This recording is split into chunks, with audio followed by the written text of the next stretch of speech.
This is based on my personal experience. Keep in mind, yours could be different. Let me get this out of the way right off the bat and say the Polygon Trid feels great. Geometry feels good for jumping, suspension feels smooth, brakes work as expected. Nothing about this bike feels particularly wrong. Well, except for the creaking. Right when I took my first pedal strokes on this bike, it creaked a lot. The chain made some noise for the first 2 weeks till I greased it again. But the most concerning creaking noise comes from the headset. Sometimes, when turning the bars, you'll hear a pop. What about the condition of the bike when it was shipped?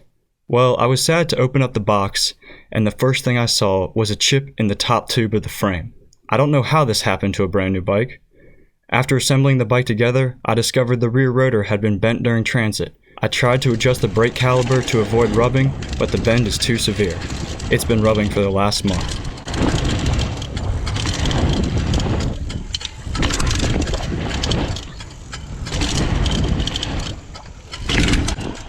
Last, let's talk about this paint job.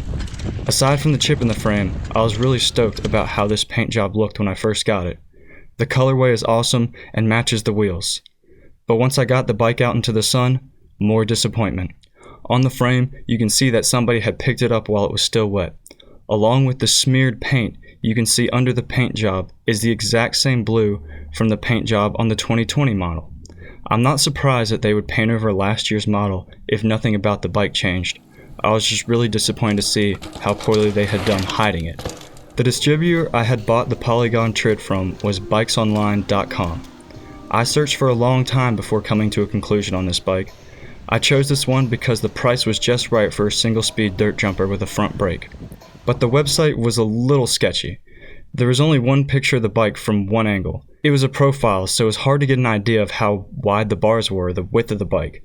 But even weirder than the single picture was the reviews. Of 63 reviews, 53 of them were 5 stars. Some of the reviews sounded like they came from bots, but most seemed real. The weird thing was that absolutely none of them had any complaints. Even the lowest rating, 3 stars, is still praising Bikes Online. Regardless, I bought the bike anyway. Upon purchase, I knew COVID was going to delay the date I got the bike till August 30th. August 30th came and went, and I heard nothing from Bikes Online. I emailed, called, and texted them, only to get a response 2 days later. They told me that they had somehow emailed the wrong person and canceled my order because they thought it was fraudulent activity.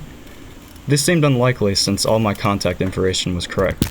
But after a frustrating amount of time on the phone, I finally got it worked out to be shipped on September 4th, which then got pushed back to September 9th because of more complications. So what would I rate the bike? Well, if I didn't have to go through Bikes Online, it would be 4 out of 5 stars. But taking into consideration the delay of shipping, the chip in the frame, the bad paint job, and the creaking in the headset, 2 stars.